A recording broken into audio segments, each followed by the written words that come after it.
أعوذ بالله من الشيطان الرجيم. بسم الله الرحمن الرحيم. يا أيها الذين آمنوا أطيعوا الله وأطيعوا الرسول وأولي الأمر منكم فإن تنازعتم في شيء فردوه إلى الله والرسول إن كنتم تؤمنون بالله واليوم الآخر ذلك خير وأحسن تأويلا. اس آیت کریمہ پر ابھی حل لغات تک بحث پہنچی تھی اور لسان العرب کا حوالہ میرے سامنے ہے تعویل سے متعلق. اولہ و تعولہ فسرہ، اس کا مطلب یہ ہے اس نے کسی چیز کی تفسیر بیان کی. وقولہ عز وجل ولما یاتہم تعویلہ اے لم یکن معہم علم تعویلہ، اور اللہ عز وجل کا فرمان ہے ولما یاتہم تعویلہ، یعنی ان کے پاس اس کی تفسیر ابھی تک نہیں آئی. مطلب یہ ہے کہ ایسی آیات ہیں جو محکمات تو ہیں لیکن ان کے اندر گہرے مسائل ہیں جن کو ابھی تک لوگ سمجھ نہیں سکے.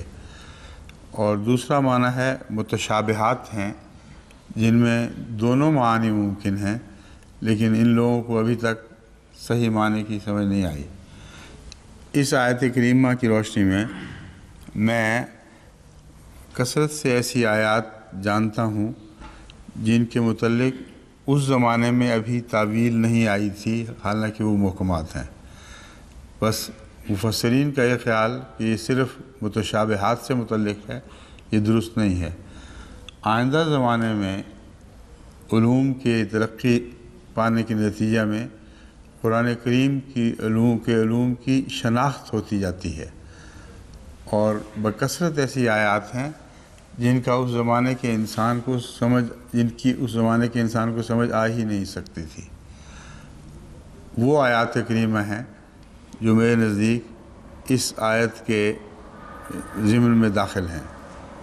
وَلَمَّا يَأْتِهِمْ تَأْوِيلُهُ، اگرچہ موقع اور ہے مگر یہ ایک اصولی مضمون ہے جو ہر جگہ حاوی ہے. چنانچہ زمین و آسمان کے تعلق میں اللہ تعالیٰ جو یہ فرماتا ہے وَتَحْسَبُهُمْ جَامِدَةً وَهِيَ تَمُرُّ مَرَّ السَّحَابِ، کہ پہاڑوں کو تم میخوں کی طرح گڑے ہوئے دیکھتے ہو. وَهِيَ تَمُرُّ مَرَّ السَّحَابِ، جبکہ یہ بادلوں کی طرح کوسٹ کر رہے ہیں، یعنی ایسی صورت میں چل رہے ہیں کہ تمہیں ان کے پیچھے کسی پاور کا استعمال سمجھ نہیں آ رہی اور وہ خود بخود گھومتے آہستگی کے ساتھ یا نرم روی کے ساتھ گھومتے جا رہے ہیں. اور وَتَحْسَبُهُمْ جَمِيعًا، اور تم ان کو تَحْسَبُهُمْ جَامِدَةً، اور تم ان کو زمین میں گڑا ہوا دیکھتے ہو. اب آپ یہ بتائیں کہ اس آیت کریمہ کی اس زمانے میں کس کو سمجھ آ سکتی تھی سوائے رسول اللہ صلی اللہ علیہ وسلم کے، جن کو ان مضامین سے آگاہ فرمایا گیا، مگر آپ اس زمانے کے لوگوں کی بے خبری کی وجہ سے ان باتوں کو بیان نہیں فرمایا کرتے تھے کیونکہ ان کو سمجھ سے بالا تر تھی. ایک ہی ایسے موقع پر جب زمین و آسمان کا ذکر گزرا کہ جنت تمام زمین و آسمان پہ حاوی ہے، کلہم، جو کچھ بھی ہے.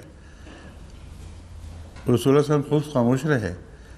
جب کسی نے پوچھا کہ یا رسول اللہ یہ کیسے ہو سکتا ہے کہ جنت تو سارے جہانوں پر، ہر چیز پر حاوی ہو، ساری کائنات پر، اور جہنم بھی وہیں ہو. اب یہ مادی تصور اس زمانے کا ہرگز اس کی اجازت نہیں دیتا تھا، مگر اس زمانے کے تصور نے جو ڈائمینشنز کا تصور پیش کیا ہے اور لہروں کا تصور پیش کیا ہے جو ایک ہی جگہ موجود ہوتی ہیں اور ہمیں دکھائی نہیں دیتی، محسوس نہیں ہوتی، اور ان کا جہان اور ہے. تو رسول اللہ صلی اللہ علیہ وسلم نے فرمایا اسی طرح ہوگا، لیکن تمہیں شعور نہیں ہے اس بات کا. اس سے میں استنباط کرتا ہوں کہ حضرت صلی اللہ علیہ وآلہ وسلم کو اللہ تعالیٰ نے رہتی دنیا تک کا شعور عطا فرمایا تھا، اور آپ اس لیے بات نہیں فرماتے تھے، یعنی تفصیل سے اشاروں کے ناموں میں باتیں کرتے تھے تاکہ اس زمانے کا انسان بھٹک نہ جائے، وہ حیران ہو کے دیکھے یہ کیا باتیں کر رہا ہے۔ اب یہی آیت کریمہ جو میں نے آپ کے سامنے پڑھی ہے، تمر مر السحاب، یہ ممکن نہیں جب تک زمین اپنے اوپر اپنے گرد گھوم نہ رہی ہو۔ اس کا کوئی ترجمہ کر کے دکھائیں، ہو ہی نہیں سکتا جب تک یہ نہ ترجمہ نہ کیا جائے کہ تم خیال کرتے ہو کہ پہاڑ جامد ہیں۔ اگر جامد ہیں تو زمین بھی جامد ہے، کیونکہ وہ مضبوطی سے گڑے ہوئے ہیں، یہ بھی بتایا صاحب۔ اگر مضبوطی سے گڑے ہوئے ہیں اور واقعتاً جامد ہیں تو تم خیال کیسے کرتے ہو کہ جامد ہیں؟ یہ کیوں بادلوں کی طرح گھوم رہے ہیں؟ اگر گھوم رہے ہیں تو لازم ہے کہ زمین بھی ساتھ گھوم رہی ہے۔ بس زمین کے یہ دورانی حرکت جو اپنے گرد گرد ہو رہی ہے، اس کو بیان کرنے کے لیے اس آیت سے واضح، بہتر اور عمدگی سے بات بیان کرنے والی مجھے کوئی اور آیت دکھائی نہیں دیتی جس نے زمانے کے علم کو چیلنج نہیں کیا، یعنی بھڑکایا نہیں ہے کہ دیکھو ہم یہ باتیں کر رہے ہیں تم کیا سمجھ رہے ہو، لیکن حقیقت حال کو بتا دیا ہے۔ تو یہ بھی ان آیات میں سے ہے، لما یاتہم تاویلہ، ان تک اس کی تعویل نہیں پہنچی تھی کیونکہ زمانہ بہت پیچھے تھا۔ ابھی آئندہ زمانے میں ان آیات کی تعویل ہونے والی تھی۔ بس میرے نزدیک صرف تعویل والی آیتیں وہ نہیں ہیں جو متشابہ ہیں، بلکہ وہ تمام آیات جن کے مضامین اس وقت کا انسان نہیں سمجھ سکتا تھا اور آئندہ زمانے میں ان کی تعویل خدا تعالیٰ نے ظاہر فرمانی تھی۔ اور جیسا کہ میں نے عرض کیا ہے، بکثرت ایسی آیات میرے علم میں ہیں جن کی بعین ہی صورت ہے۔ ایک اس زمانے کا لباس اوڑھے ہوئے بالکل سمجھ نہیں آئی لوگوں کو، سمجھ نہیں آ سکتی تھی لوگوں کو کہ اس کے اندر ایک مستقبل کی بات لپیٹی ہوئی ہے۔ تو یہ تو تعویل کا حال ہے۔ وفی حدیث ابن عباس اللہم فقہہ فی الدین وعلمہ التاویل، اور ابن عباس کی حدیث میں یہ روایت ہے کہ حضرت صلی اللہ علیہ وآلہ وسلم نے آپ کو دعا دی، اللہم فقہہ فی الدین، اللہ تعالیٰ اسے دین میں فقہ عطا فرمائے، یعنی گہری سمجھ اور بوجھ اور حقیقت حال کا علم عطا فرمائے۔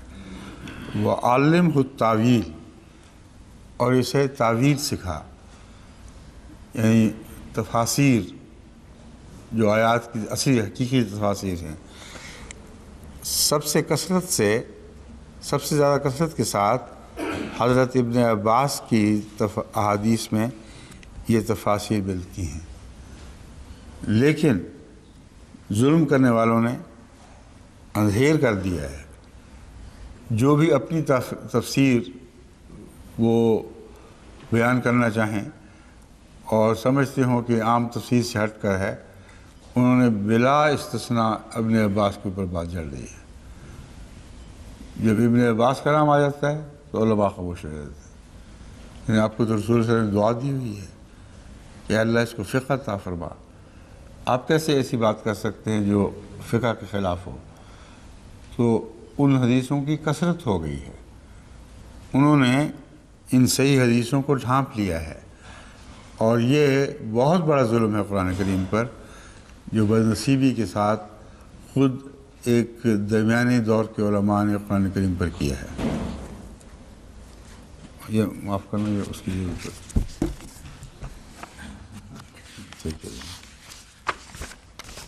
وہ لوگ صاحب دیکھ رہے ہوں گے نا کہ استعمال ہو رہی ہے کہ نہیں۔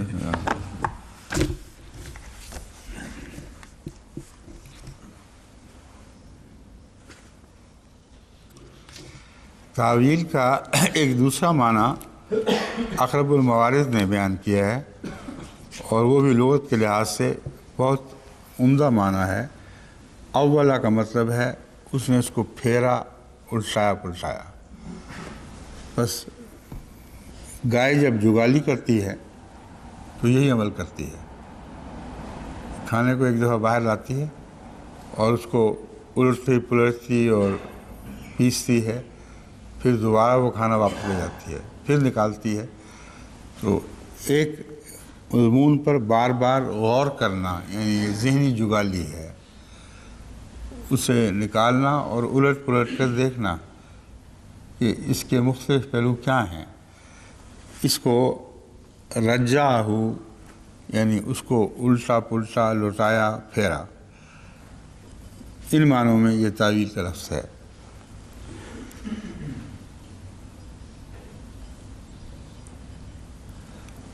اور اسی طرح تاویل کا لفظ رویا کے متعلق بھی استعمال ہوا ہے، جیسا کہ حضرت یوسف کے واقعہ میں بیان کیا گیا ہے۔ ابا رہا، خواب کی تعبیر کی، وہ بھی دراصل وہی مضمون ہے کہ رویا کو الٹ پلٹ کر دیکھا، اس کی گہرائی میں اترے اور جو مضامین ایک کہانی کے پردے میں چھپے ہوئے تھے ان کو نکال کے باہر کیا۔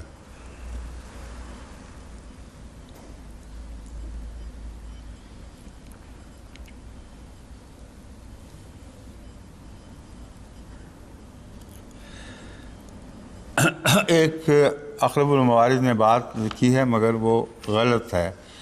گزشتہ بیان کی روشنی میں جو قرآن کریم کے حوالوں سے دیا گیا ہے یہ درست نہیں ہے۔ کہ کسی بات سے اندازہ مراد لینا تاویل کہلاتا ہے اور کسی بات کا قطعی معنی بیان کرنا تفسیر کہلاتا ہے، یہ درست نہیں ہے۔ تاویل غلط بھی ہو سکتی ہے، جو اہل علم نہ ہوں اور جن کے دلوں میں بیماری ہو، وہ متشابہات میں جو معنی بیان کرتے ہیں اس کو بھی تاویل کہا جاتا ہے۔ بس صرف یہ تاویل ہے جو اندازے کی تاویل ہے اور اس تاویل سے روکا گیا ہے، اور قرآن کریم کے متعلق اس قسم کی تاویل جو نفسی خیالات کی نتیجے میں پیدا ہو، یہ درست نہیں بلکہ گناہگاری کا موجب بنتی ہے۔ الواحدی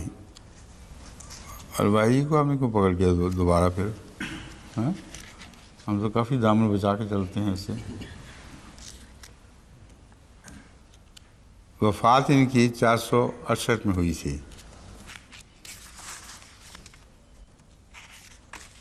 اور سب سے زیادہ رسول اللہ صلی اللہ علیہ وسلم کے بعد صحابہ سے نعوذ باللہ بڑھ کر اسباب نزول کا ان کو علم ہوا ہے۔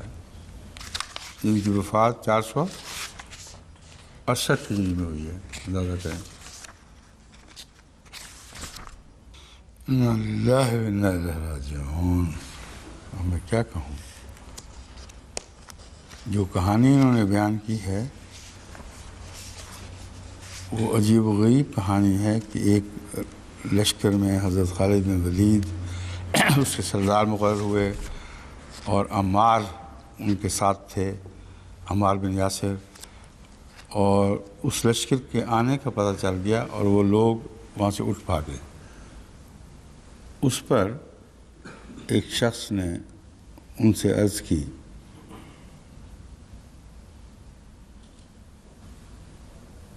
اس کا نام کیا ہے؟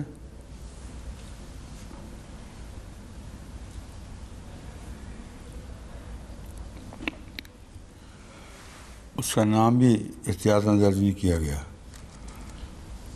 وہ کہتے ہیں کہ ایک شخص آیا اس لشکر میں سے اور اس نے کہا کہ میں مسلمان ہوتا ہوں، کیا میں یہاں ٹھہرا رہوں یا میں بھی اٹھ بھاگوں؟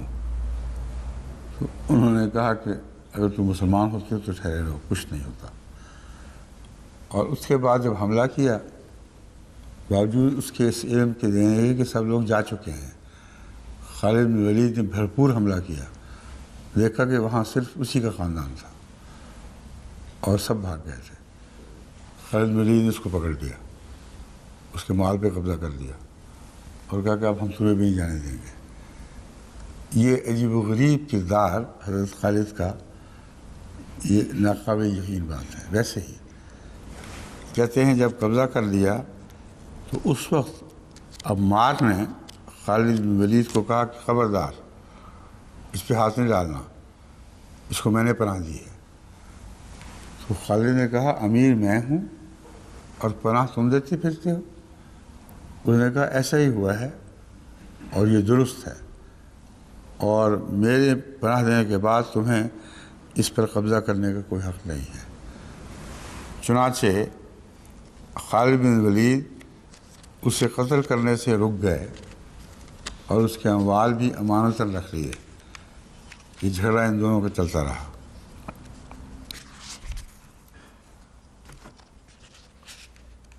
اس وقت کیا ہوتا ہے پھر؟ ہاں،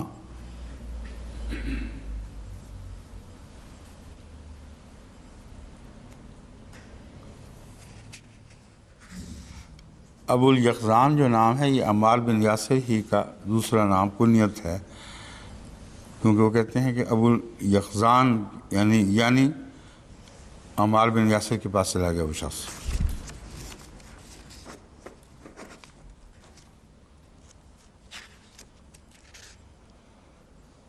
صبح خالد نے جب ان پر حملہ کیا تو اس کے علاوہ کوئی آدمی نہ ملا، اس پر انہوں نے اسے اور اس کے مال کو اپنے قبضے میں لے لیا۔ عمار ان کے پاس گئے اور کہا اس شخص کو چھوڑ دیں کیونکہ یہ تو مسلمان ہے اور میں نے اس سے امان دی تھی اور ٹھہرے رہنے کا حکم دیا تھا۔ اس پر خالد نے کہا کیا تو اس آدمی کو پناہ دیتا ہے حالانکہ امیر میں ہوں؟ عمار کہنے لگے ہاں میں اس آدمی کو پناہ دیتا ہوں باوجود ہی کہ امیر آپ ہیں۔ اس معاملے میں دونوں کے درمیان تکرار ہوئی۔ پھر وہ نبی اکرم صلی اللہ علیہ وسلم کی خدمت میں حاضر ہوئے اور اس آدمی کے بارے میں انہیں بتایا۔ اس پر آن حضرت صلی اللہ علیہ وسلم نے اس شخص کو امان دی اور عمار کی پناہ کو جائز قرار دیا اور آئندہ کے لیے انہیں امیر کی اجازت کے بغیر پناہ دینے سے منع کر دیا۔ اس وقت تک جو ہو گیا لیکن آئندہ کے لیے منع کر دیا۔ راوی کہتے ہیں کہ عمار اور خالد آن وسلم کے سامنے جو جھگڑے تو عمار نے خالد کے ساتھ سخت کلامی کی۔ اس پر خالد کو غصہ آ گیا اور عرض کی یا رسول اللہ کیا آپ اس غلام کو مجھے گالیاں دینے کی اجازت دے رہے ہیں؟ خدا کی قسم اگر آپ یہاں نہ ہوتے تو یہ مجھے کبھی گالیاں نہ دے پاتا۔ عمار آزاد کردہ غلام تھے۔ اس پر نبی اکرم صلی اللہ علیہ وسلم نے فرمایا اے خالد عمار کو چھوڑ دو کیونکہ جو عمار کو گالی دیتا ہے اللہ تعالیٰ اسے اس کی سزا دے گا، اور جو عمار سے ناراض ہوگا اللہ تعالیٰ اس سے ناراض ہوگا۔ عمار کھڑے ہوئے اور چل پڑے۔ تب خالد نے جا کر ان سے معافی مانگی اور اس واقعہ پر یہ آیت نازل ہوئی کہ اولی الامر منکم کی اطاعت کیا کرو۔ اب اولی الامر منکم جو ساری کائنات پر حاوی ہے، یعنی سارے زمین و آسمان پر تو نہیں کہنا چاہیے اس وقت، لیکن ساری دنیا پر کل عالم پر حاوی ہے اور ہر مضمون پر حاوی آیت ہے، یہ اس جھگڑے کی وجہ سے نازل ہوئی تھی۔ اور اس کی خبر ان صاحب کو، کیا نام ہے ان کا، واحدی صاحب کو 478 سے پہلے پہنچ گئی تھی۔ ان کی ساری کتاب ہی اس مضمون پر مشتمل ہے۔ وہ روایات جن کا کوئی نام و نشان نہیں ملتا پرانے زمانے میں، وہ 478 سے پہلے ان کے مرنے سے پہلے ایک دم نمودار ہو جاتی ہیں، اور ہر بات کی ان کو شان نزول کا پتہ ہے۔ پہلے علماء کو کوئی پتہ نہیں تھا۔ یہ کتابیں ہیں جن پر لوگوں نے انحصار کر رکھا ہے۔ امام سیوطی صاحب فرماتے ہیں یا ایھا الذین آمنوا اطیعوا اللہ،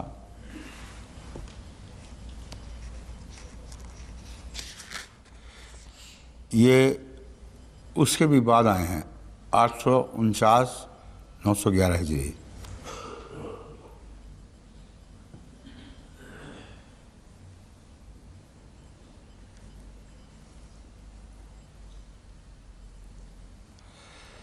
اب یہ واحدی کے بعد کتنے سال بنتے ہیں؟ 300-400 سال پہلے بعد آئے ہیں تقریباً. 400 سال بعد آنے کے باوجود بخاری کی ایک روایت کی طرف اشارہ کر رہے ہیں. سورہ النساء باب قولہ وَأُولِي الْأَمْرِ مِنْکُمْ ذَوِی الْأَمْرِ. اس سے وہ یہ نتیجہ نکالتے ہیں کہ یہ آیت عبداللہ ابن حذافہ ابن قیس کے متعلق نازل ہوئی تھی. اذ بعثہ النبی صلی اللہ علیہ وسلم فی سریۃ قضا اخرجہ مختصرا.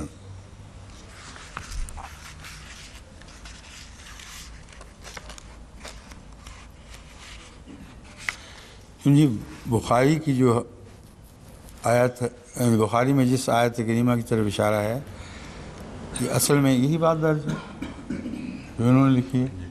کیا اتنا ہی اتلے 3 لائنیں جو ہیں بس. کون سی 3 لائنیں؟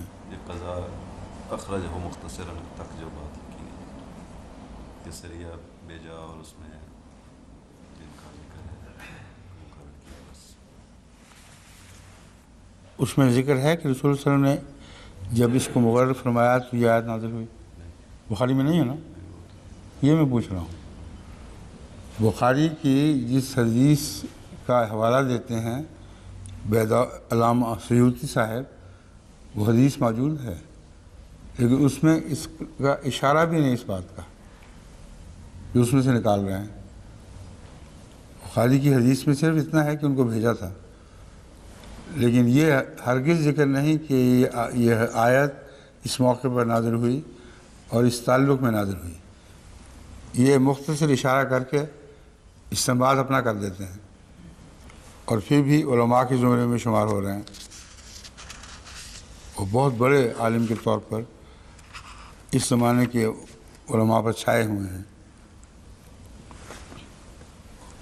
تو بڑا بھائی جرم ہے کہ رسول اللہ صلی اللہ علیہ وسلم نے فرمایا ہے کہ جو میری طرف کوئی بات منسوب کرتا ہے جو میں نے نہ کہی ہو، اس نے جہنم میں اپنا گھر بنایا.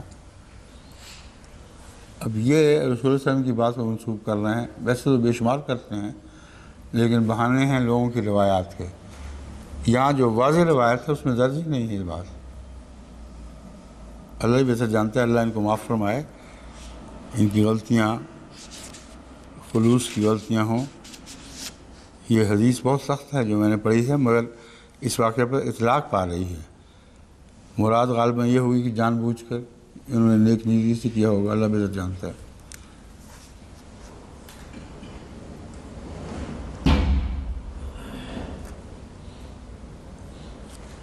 داؤدی نے اسی روایت کے حوالے سے اس بات پر یہ تبصرہ کیا ہے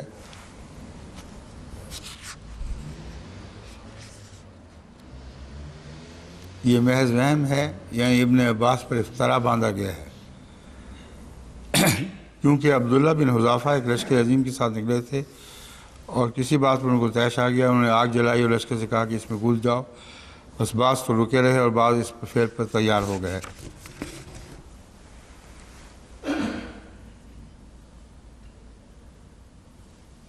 یہ ایک محض لغو قصہ ہے اور حافظ ابن حجر نے اس کا جواب دیا ہے کہ اس قصہ میں فَإِن تَنَازَعْتُمْ فِي شَيْءٍ سے مراد یہ ہے کہ وہ ایک طرف حکم کی بجا آوری میں اطاعت دکھانے اور دوسری طرف آگ سے بچنے کے لیے توقف کرنے پر آپس میں جھگڑے تھے اور یہ آیت نازل ہو گئی. یہ علامہ سیوطی کا قول ہے. کیوں جی کچھ سر پیر سمجھ آئی اس کی؟ 3 الگ الگ واقعات اسباب نزول میں بیان ہو گئے ہیں جو ایک دوسرے سے متصادم ہیں اور تینوں کے واقعات قابل قبول نہیں ہیں، اور علامہ سیوطی نے تینوں کو معتبر روایات کے طور پر قبول کر لیا.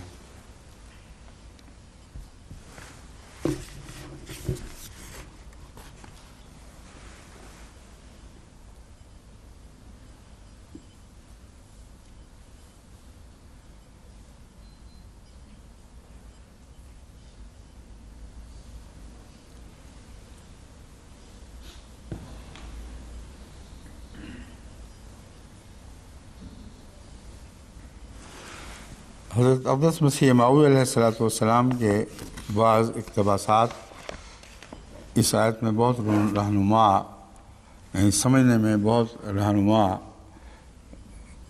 یا رہنمائی کا کام کرتے ہیں۔ فرماتے ہیں اگر حاکم ظالم ہو تو اس کو برا نہ کہتے پھرو، بلکہ اپنی حالت میں اصلاح کرو، خدا اس کو بدل دے گا یا اس کو نیک کر دے گا۔ یہ ایک ایسی عادت ہے جو بدقسمتی سے اب جماعت کے اندر بھی جگہ جگہ نظر آنے لگ گئی ہے۔ اگر حاکم ظالم ہو تو اس کو برا نہ کہتے پھرو، مراد اس میں یہ نہیں ہے کہ برے کو برا نہیں کہنا، مراد یہ ہے کہ ہر انسان حاکم کے متعلق اپنا ایک نظریہ باقیوں سے الگ رکھ سکتا ہے اور اپنے معاملے میں اس کو ظالم سمجھ سکتا ہے۔ بس اگر تم سے ایسا ہو تو تمہیں ہرگز یہ حق نہیں ہے، یہ آیت کریمہ اس بات سے روک رہی ہے کہ اسے لوگوں میں برا کہتے پھرو اور یہ دعویٰ کرو کہ ہمارا تجربہ ہے، ہم نے اسے ظالم پایا ہے، اس لیے ہم اس کے ظلم کا اعلان کریں گے، کیونکہ یہ امکان ہے کہ اس شخص نے غلطی کی ہو اور حاکم نے درست فیصلہ کیا ہو، اور فیصلے جب خلاف ہوتے ہیں اس وقت لوگ بولتے ہیں۔ میرے پاس انبار پڑا ہوا ہے ایسی شکایتوں کا کہ لمبا عرصہ اسی حاکم کی تعریفیں کرتے ہوئے گزر گئی، اس کو اچھا کہا، اور جب اپنے خلاف فیصلہ دیا تو بھڑک اٹھے۔ تو اس آیت کریمہ سے یہ مضمون جو نکالا گیا ہے یہ بہت ہی اعلیٰ درجے کا مضمون ہے کہ اگر تمہیں اپنے حکام سے اختلاف ہو تو اس اختلاف کا تمہارے اپنے دل میں رہنا برا نہیں ہے، یعنی اپنی ذات میں گناہ نہیں ہے، لیکن یہ حق تمہیں نہیں پہنچتا کہ اپنی رائے کو عوام الناس میں پھیلاؤ اور حکام وقت کے خلاف بد اطمینانی پیدا کرو۔ اس کے ساتھ ہی فرمایا بلکہ اپنی حالت میں اصلاح کرو، یعنی صاف معلوم ہوا کہ تمہاری اصلاح کی ضرورت ہو سکتی ہے۔ اگر اصلاح ہو جائے تو تمہیں صاف بات دکھائی دینے لگے گی۔ ردوہ الی اللہ والرسول کہ یہ معنی بہت ہی عظیم الشان معنی ہیں۔ اس آیت کا اطلاق ہر صورتحال پر مختلف رنگ میں ہوتا ہے، لیکن یہ جو پہلو ہے کبھی کسی مفسر کو یہ نہیں سوجا کہ ردوہ الی اللہ ورسولہ ہی میں حاکم کے فیصلے کو اللہ اور رسول کے فیصلوں پر انتباہ کر کے دیکھو اور اپنی اصلاح کے لیے کوشش کرو۔ بعید نہیں کہ تم اللہ اور رسول کے فیصلے سے دور ہو۔ جب تم وہاں رہ جاؤ گے تو اس فیصلے کو قبول کرتے ہوئے اگر نیک نیتی سے کرو گے تو تمہاری اصلاح ممکن ہے، لیکن اگر اس کی تشہیر کرتے پھرو گے تو پھر تمہاری اصلاح کی کوئی صورت نہیں ہوگی۔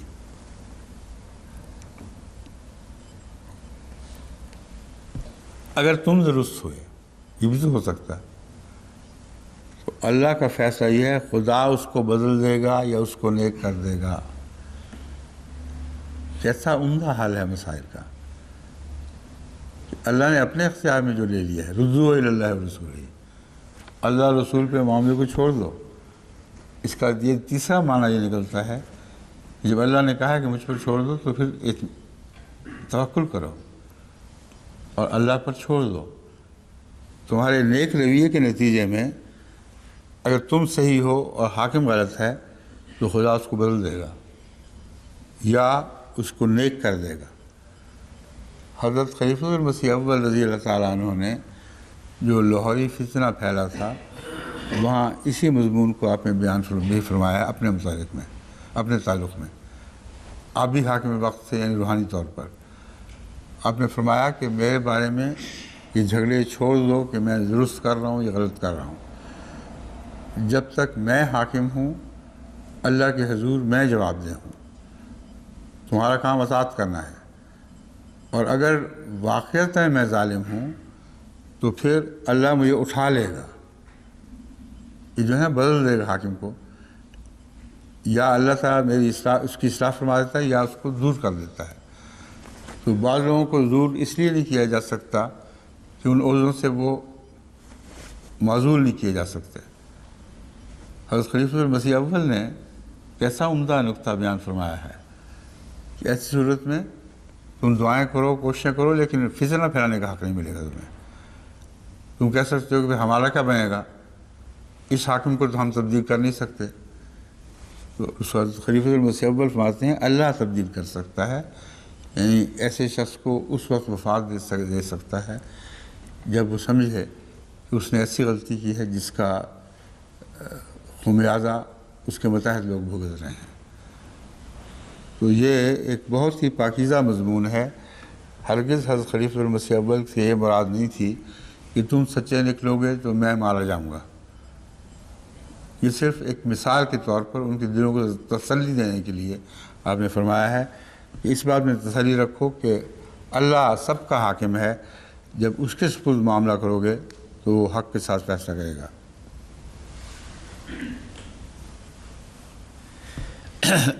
حضرت مسیح موعود علیہ السلام، یہ جو حوالہ تھا یہ الحکم جلد 5 صفحہ 19، مورخہ 24 مئی 1901 صفحہ 9 ہے۔ اب میں آپ کے سامنے عرض کر رہا ہوں کہ یہ ساری باتیں جو اللہ تعالیٰ مجھے سمجھا رہا ہے یہ محض خلافت کا فیض ہے جو میں سمجھ رہا ہوں، اس میں میری ذات کا کوئی ملکہ نہیں ہے۔ کیونکہ میں نے آپ کو ہدایت دینی ہے، اس لیے حضرت مسیح موعود علیہ السلام کی ان تحریرات سے مجھے آگاہی بخشی جاتی ہے جو آپ روزمرہ پڑھتے ہیں اور آپ کو سمجھ نہیں آتی کہ کیا ہو رہا ہے، سرسری معنی میں لے لیتے ہیں۔ اب اس آیت کو علماء اپنے دلوں میں گھال کے دیکھیں، اس کے جگالی کر کے دیکھیں، ان کو پہلے ان مضامین کی طرف کبھی توجہ نہیں ہوئی ہوگی۔ یہ خلافت پر اعتماد کی خاطر بیان کر رہا ہوں، نہ کہ اپنے نفس کی بڑائی کے طور پر۔ پھر فرمایا اطیعوا اللہ و اطیعوا الرسول و اولی الامر منکم، یعنی اللہ اور رسول اور اپنے بادشاہوں کی تابع داری کرو۔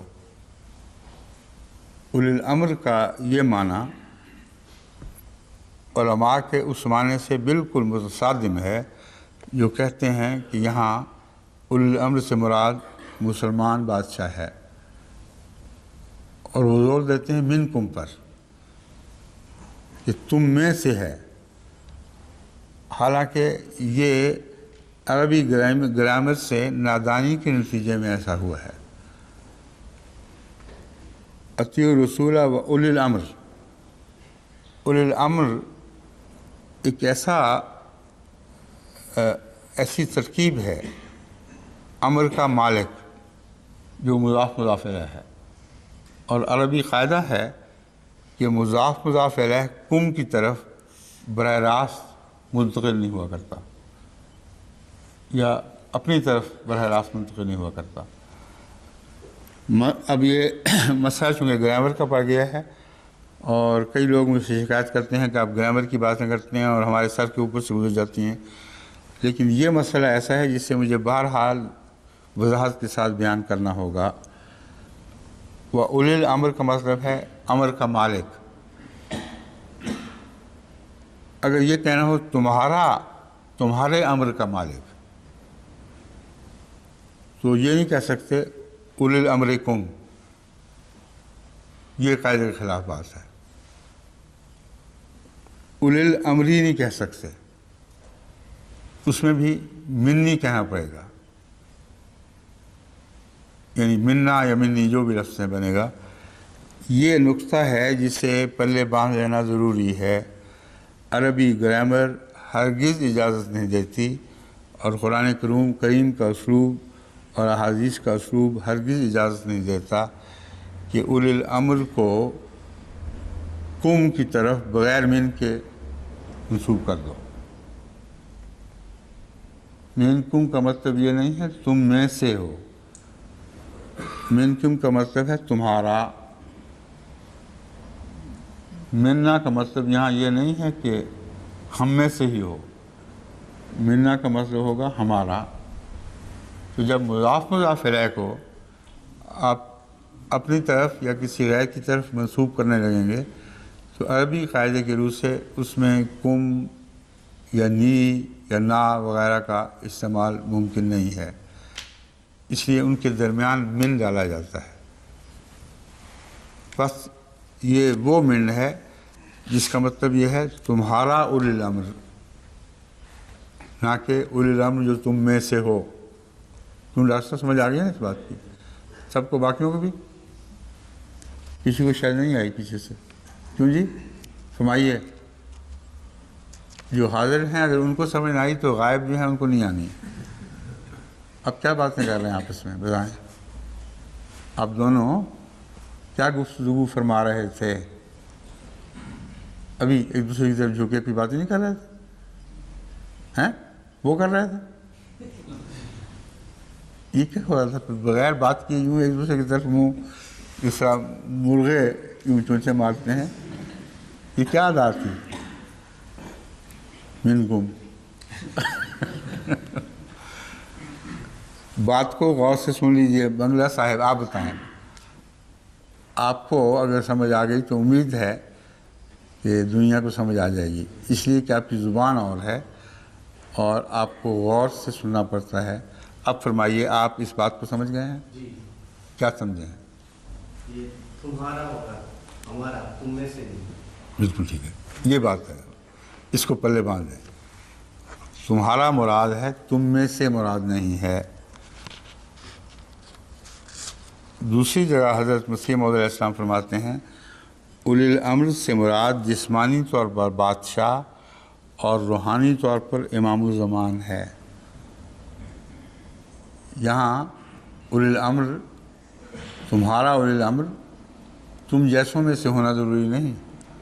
جو روحانی طور پر تمہارا بادشاہ مقرر ہوگا اس کو اولی الامر منکم کہیں گے، اور جو جسمانی طور پر بادشاہ ہوگا خواہ اس کا کوئی بھی دین ہو اس کو بھی اولی الامر ہی کہیں گے۔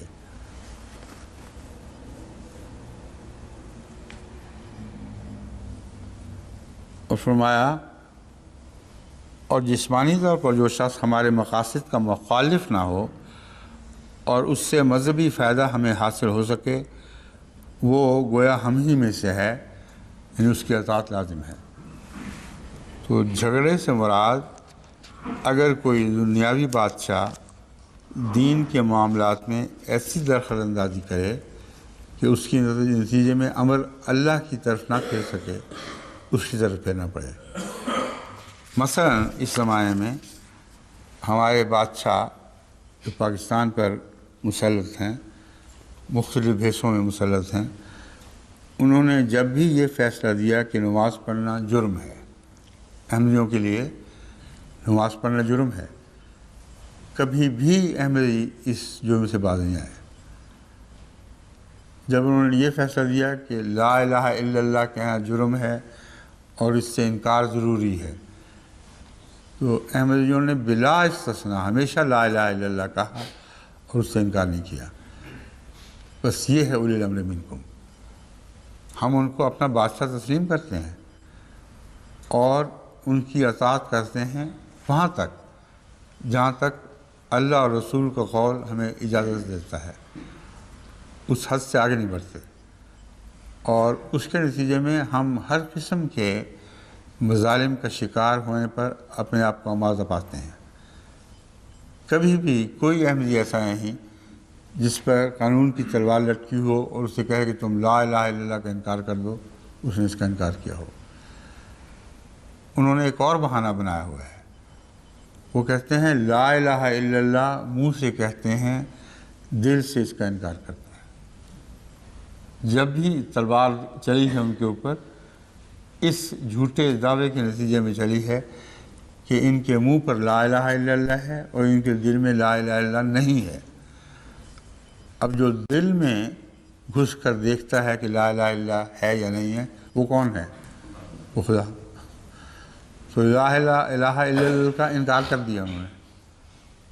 یہ نقطہ جو ہے یہ سمجھنے کے لائق ہے۔ جو ہی احمدی کو لا الہ الا اللہ کے انکار کا مجرم قرار دیتے ہیں اس دلیل پر مجرم قرار دیتے ہیں جس دلیل کی روح سے وہ خود اللہ ہونے کا دعویٰ کریں، اور اللہ کے دعویٰ کے بغیر وہ احمدی کو ملزم کر نہیں سکتے۔ اس لیے طارق صاحب نے جو فتوے دیے ہوئے ہیں پہلے، اور دوسرے ایسے ہی جگہوں نے، ان کی بنا یہ بات اس بات پر تھی کہ ہمارے نزدیک ہمیں یقین ہے کہ ان کے دل میں لا الہ الا اللہ نہیں ہے، اس لیے ہمیں حق ہے کہ ان کو گردن زدنی قرار دیں۔ اور وہ کہتا ہے میرا دل میرے پاس ہے، احمدی کہتا ہے میرا دل میرے سینے میں دھڑک رہا ہے، میں جانتا ہوں دل میں کیا ہے، اور میرا دعویٰ یہ ہے کہ سوائے اللہ کے میرے دل میں اور کوئی نہیں ہے۔ اس پر اگر کوئی جج یہ کہہ دے یا کوئی حاکم کہ تم جس کے سینے میں اپنا دل ہے، تم اپنے دل کا حال نہیں جانتے یا جھوٹ بول رہے ہو، ہم تمہارے دل کا حال بہتر جانتے ہیں، یہ دعویٰ خدائی کا دعویٰ ہے، اور یہ دعویٰ کرتے ہی ان کا لا الہ الا اللہ گیا۔ احمدی پر حملہ کر ہی نہیں سکتے سوائے اپنے دین پر حملہ کیے۔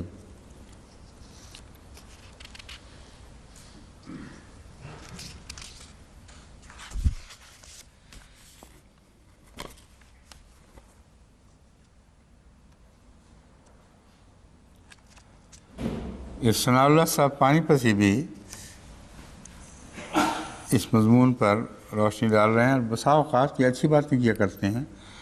1225 ہجری میں ان کی وفات ہوئی تھی،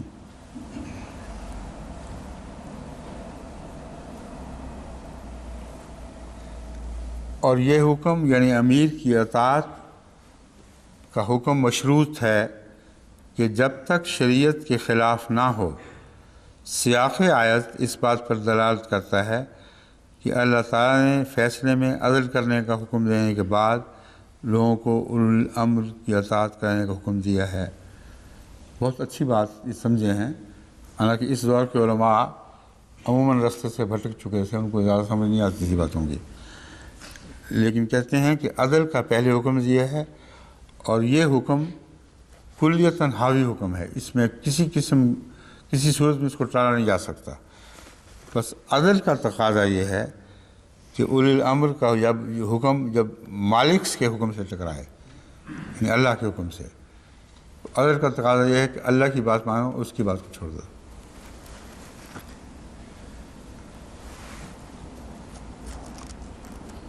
لیکن اس میں ایک اور بات کا انہوں نے اپنی طرف سے اضافہ کر کے اس مضمون میں رکھنا ڈال دیا۔ وہ کہتے ہیں کہ ان کی اطاعت اسی صورت میں ہے کہ وہ عدل پر قائم رہیں۔ یہ دوسرا نقطہ ہے، یہ بالکل غلط بات ہے۔ ان کے عدل پر قائم رہنے کا فیصلہ کون کرے گا؟ ہر بادشاہ وقت کے عدل پر قائم ہونے کا فیصلہ اگر ہر کس و ناقص جو اس کی بادشاہی میں وقت گزار رہا ہے کرے، تو اس نتیجے میں فساد عظیم برپا ہوگا۔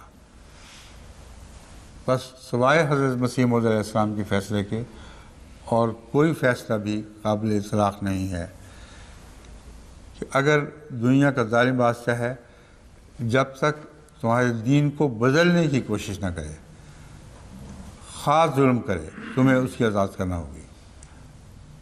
اور روحانی بادشاہ تو بدلتا ہی نہیں، اس لیے اس کی اطاعت تو ویسے ہی لازم ہے۔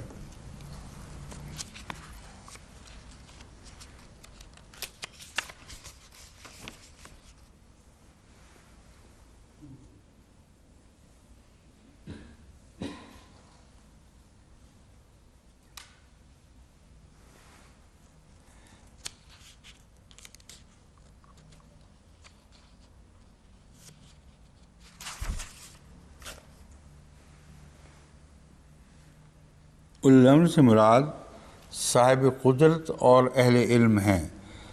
ایک یہ مضمون بیان ہوا ہے کس کتاب میں؟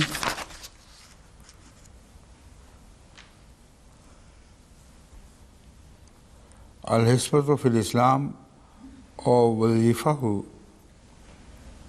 وظیفۃ الحکومت الاسلامیہ۔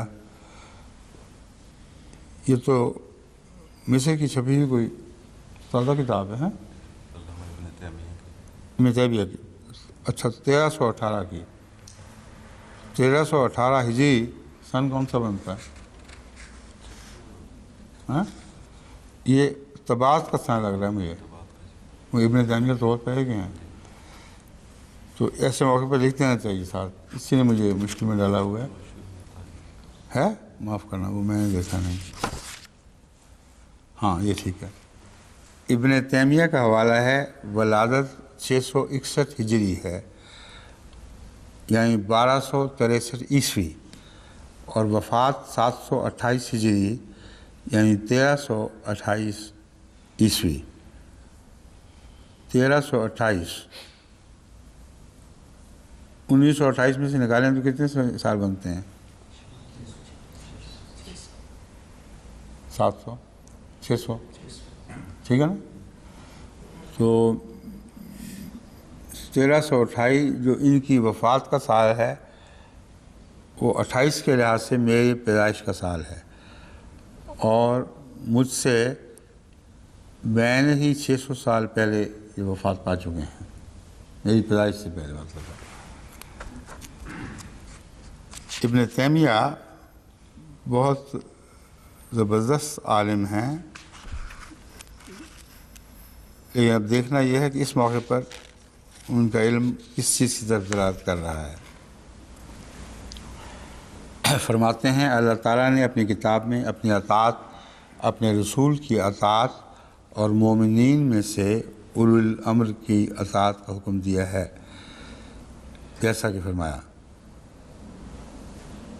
اور اولو الامر سے مراد اصحاب الامر یعنی حکم دینے کی اہلیت رکھنے والے، اور وہی لوگ ہیں جو لوگوں کو حکم دیتے ہیں، اور اس میں اہل قدرت و طاقت اور اہل علم و کلام دونوں شامل ہیں۔ یوں اولو الامر کی دو قسمیں بنتی ہیں، ایک علماء اور ایک امراء۔ علماء تو یہ چونکہ خود بھی ماشاءاللہ بہت بڑے عالم ہیں، عام علماء ان کی مراد ہو ہی نہیں سکتی کہ عام علماء کو اولو الامر کہہ سکتے ہیں۔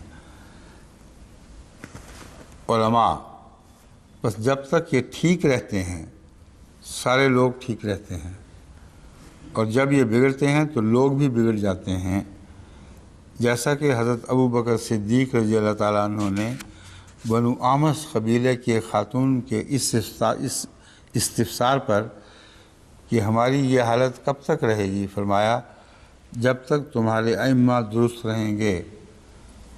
بس دینی علماء اولو الامر اسی وقت تک کہلا سکتے ہیں جب تک وہ خدا کی نظر میں اپنے فیصلوں میں درست ہوں اور اپنے استنباط میں درست ہوں۔ دوسرا اولو الامر میں بادشاہ، مشائخ و دیگر ذمہ دار افراد اور ہر وہ شخص جس کی پیروی کی جاتی ہے شامل ہے۔ ان میں سے ہر ایک پر فرض ہے کہ وہ ان امور کا حکم دیں جن کا اللہ تعالیٰ نے حکم دیا ہے، اور ان امور سے منع کریں جن کے کرنے سے اللہ تعالیٰ نے منع کیا ہے۔ اب یہ جو بحث بدل کر پھر علماء دوبارہ دین کی طرف لے جاتے ہیں، یہ اس کا ان کو اس میں سے کوئی حق نہیں ملتا، کیونکہ ایک دفعہ تسلیم کر لیا کہ ہر الامر کا کہنا ماننا ضروری ہے، تو اس سے کیا بحث ہے کہ وہ قرآن کے مطابق حکم جاری کرے، کیونکہ ان اولو الامر لوگوں میں ان کے نزدیک دہریہ، ہندو، عیسائی، سکھ، ہر مذہب کے اولو الامر شامل ہو جاتے ہیں۔ جب اولو الامر کے لفظ کو آزاد کرتے ہو اور صرف دنیاوی حکومت کی باتیں کرتے ہو تو یہ شرط کہاں سے ہو گئی کہ وہ مسلمان حاکم ہی ہوگا، جبکہ خود تسلیم کر لیا ہے کہ یہ آزاد ہے۔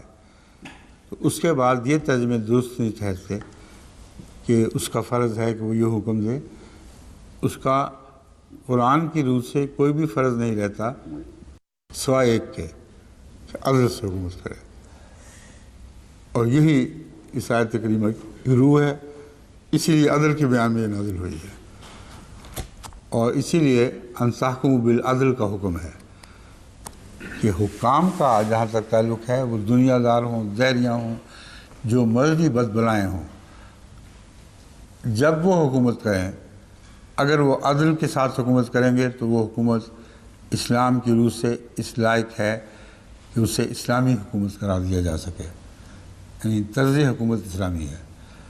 اگر وہ عدل سے حکومت نہ بھی کریں گے تو تمہیں یہ حق نہیں ہے کہ تم ان کی اطاعت سے انکار کر دو۔ جیسا کہ حضرت صلی اللہ علیہ وآلہ وسلم سے ایک شخص کے متعلق پوچھا گیا کہ اگر وہ جور کرنے والا ہو، ظلم کرنے والا حاکم ہو، تو کیا پھر بھی ہم اس کی اطاعت کریں؟ ہم فرمایا ہاں، پھر بھی اطاعت کرو، اور بڑے جلال سے فرمایا ہاں پھر بھی اطاعت کرو اگرچہ وہ غلاموں میں سے ہو جس کو اہل عرب آزاد نیچا دیکھتے تھے۔ اور افریقہ کا لفظ بھی آتا ہے اس میں، یا حبشیون، ہاں حبشی غلام، اہل حبشہ کہ جو غلام عرب میں آیا کرتے تھے ان کو خصوصیت کے ساتھ نیچا دیکھا جاتا تھا، اسی لیے بلال حبشی سے لوگوں کا یہ سلوک تھا۔ تو آپ نے فرمایا ہاں اگر وہ حبشی غلام بھی ہو اور اس کا سر منقے کے برابر ہو، ریزن جس کو انگریزی میں کہتے ہیں، اس کے برابر سر ہو، عقل سے عاری ہو، غلام بھی تمہارے نزدیک نہایت ادنا درجے کا، اگر وہ تم پر حاکم مقرر ہے تو اس کی خلاف ورزی کرنے کا تمہیں کوئی حق نہیں ہے۔ یہ ہے اولی الامر۔ اس حدیث نے اس آیت کی ایسی تشریح فرما دی ہے کہ اس کے بعد مولانا جو چاہیں شور مچاتے پھریں، رسول اللہ صلی اللہ علیہ وآلہ وسلم کی اس تفسیر کے ساتھ بعد ان کو کلام کرنے کا حق نہیں رہتا۔ ہر حاکم کی جب تک وہ حاکم ہے اطاعت فرض ہے، سوائے اس کے کہ وہ تمہارے دین میں زبردستی دخل اندازی کرے اور اس کے احکامات کو توڑنے کی کوشش کرے، پھر اس کا ظلم برداشت کرو، پھر بھی بغاوت کا حق نہیں ہے۔ اسی لیے جماعت احمدیہ کے متعلق جب لوگ مجھے سے کہتے ہیں کہ تمہیں قرآن نے حق دیا ہے کہ ان کی اطاعت نہ کرو، مگر میں ان سے کہتا ہوں کہ یہ حق رسول اللہ صلی اللہ علیہ وسلم کو زیادہ علم ہے۔ ایسے امور میں ان کی اطاعت ہم پر فرض ہے جو قرآن سے متصادم نہیں ہیں، اور صرف ان امور میں ان کی اطاعت سے نکلنے کا حق ہے جو قرآن اور حدیث سے متصادم ہیں۔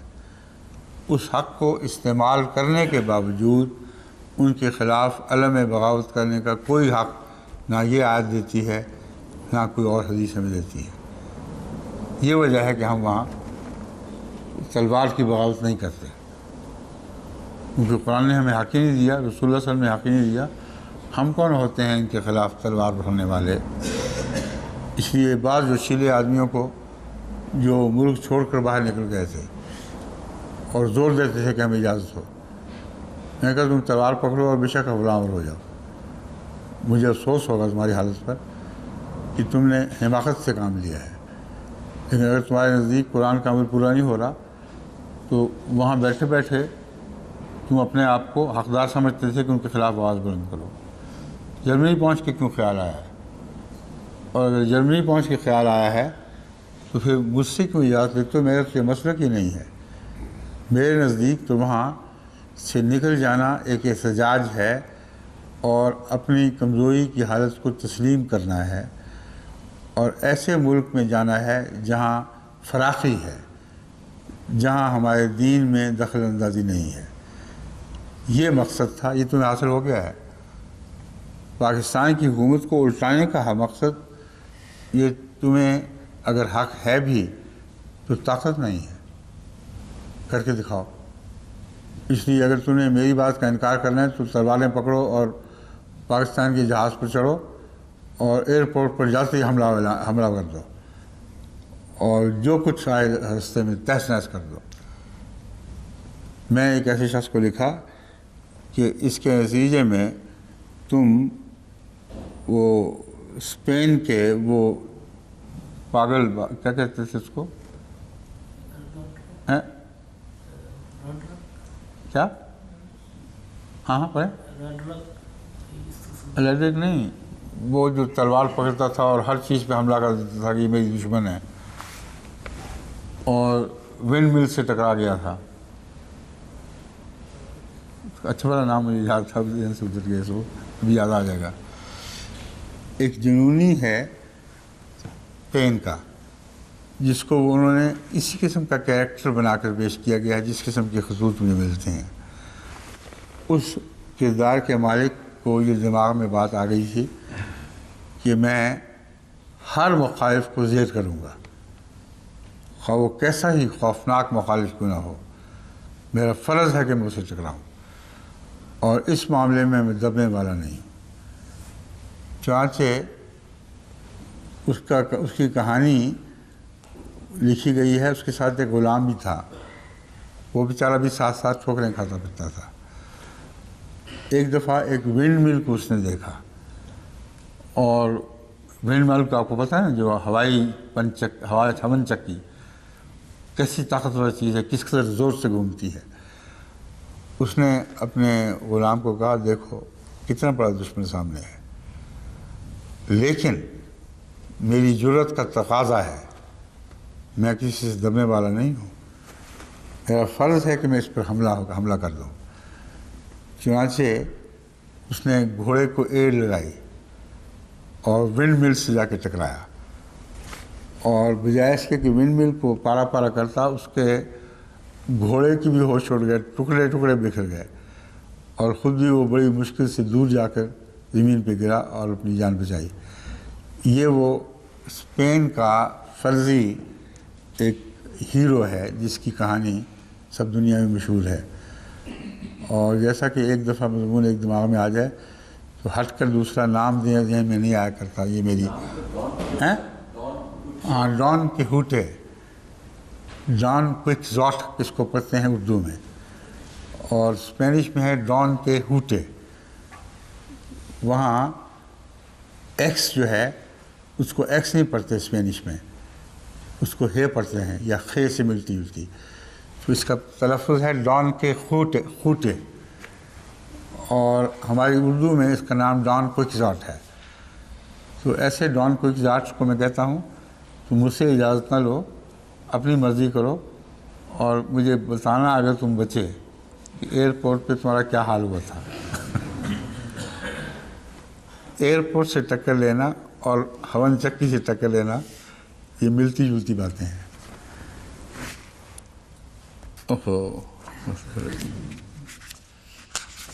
اب یہ ہے ابن تیمیہ کی میں عرض کر رہا ہوں، بہت چھوٹی کے عالم ہیں، مگر ہمارے علماء کی یہ مجبوری ہے کہ جو کچھ انہوں نے اپنے حکومت کے دور میں، اپنی غالب حکومتوں کے دور میں دیکھا، اس کے مطابق انہوں نے بعض آیات کے ترجمے کیے ہیں، اور وہ اس میں معذور اور مجبور تھے.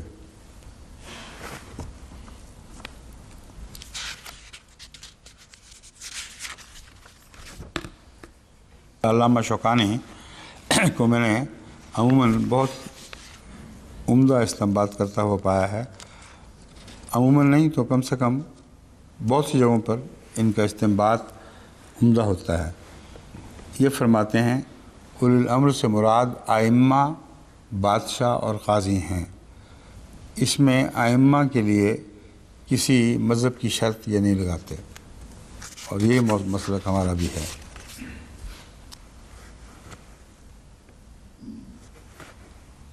یہ تو بیکار ہے. اللہ القاسمی ابھی چھوڑنا اس کو.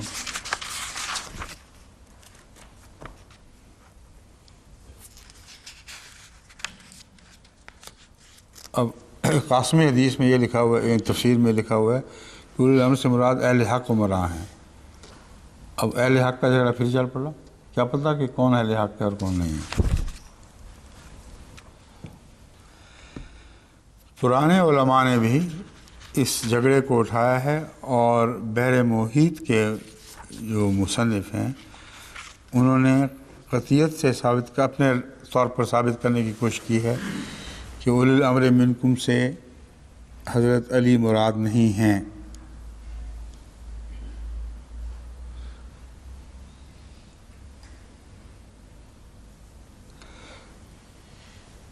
ایک بہت عمدہ استدلال انہوں نے کیا ہے اس بات سے، جو میں نے استدلال کیا وہ الگ ہے، لیکن یہ بھی ایک بہت اچھا نقطہ ہے وہ کہتے ہیں عمراء اور فقہا سے خود اس آیت کی روح سے غلطی اور سہو ممکن ہے، اور ان کی غلطی کی وجہ سے تم اسے اللہ اور رسول کی طرف لوٹاتے ہو۔ اگر اولی الامر منکم حضرت علی ہیں تو ماننا پڑے گا کہ ان سے سہو و خطا ممکن ہے، اور تم جس امام کا تصور پیش کرتے ہو وہ سہو و خطا سے بالا ہے، تو خود تمہارے امامت کے تصور سے یہ عقیدہ متصادم ہے کہ حضرت علی وہ امام ہیں۔ یہ بہت اچھا نقطہ انہوں نے استعمال کیا ہے۔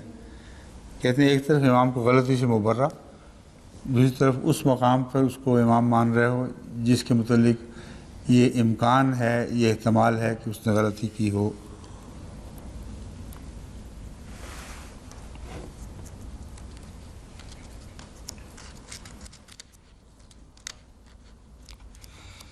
فَإِن تَنَازَعْتُمْ فِي شَيْءٍ فَرُدُّوهُ إِلَى اللَّهِ وَرَسُولِهِ، اس آیت سے وہ استدلال کر رہے ہیں اس طرح، اگر یہاں پر واجب الاطاعت امام مراد ہوتا تو اس کی طرف معاملہ لے کر جانا واجب ہوتا اور وہی تنازع کا فیصلہ کرتا۔ ان تنازعتم فی شیء فردوہ الی اللہ ورسولہ کی بجائے اس امام کی طرف جانا چاہیے تھا کہ جو اولی الامر منکم ہے اسی طرف فیصلہ لے کے جاؤ۔ اس کو تو بھلا ہی دیا، جب جھگڑا چلا تو اللہ اور رسول کی طرف لے گئے، تو وہ واجب الاطاعت کہاں سے ٹھہرا؟ پھر اس کو واجب الاطاعت قرار دے کر فیصلے کا وقت آیا تو وہ اسے چھین لیا۔ یہ استدلال ہے جو انہوں نے بڑی مضبوطی سے کیا ہے۔ کیا؟ اچھا معاف کرنا،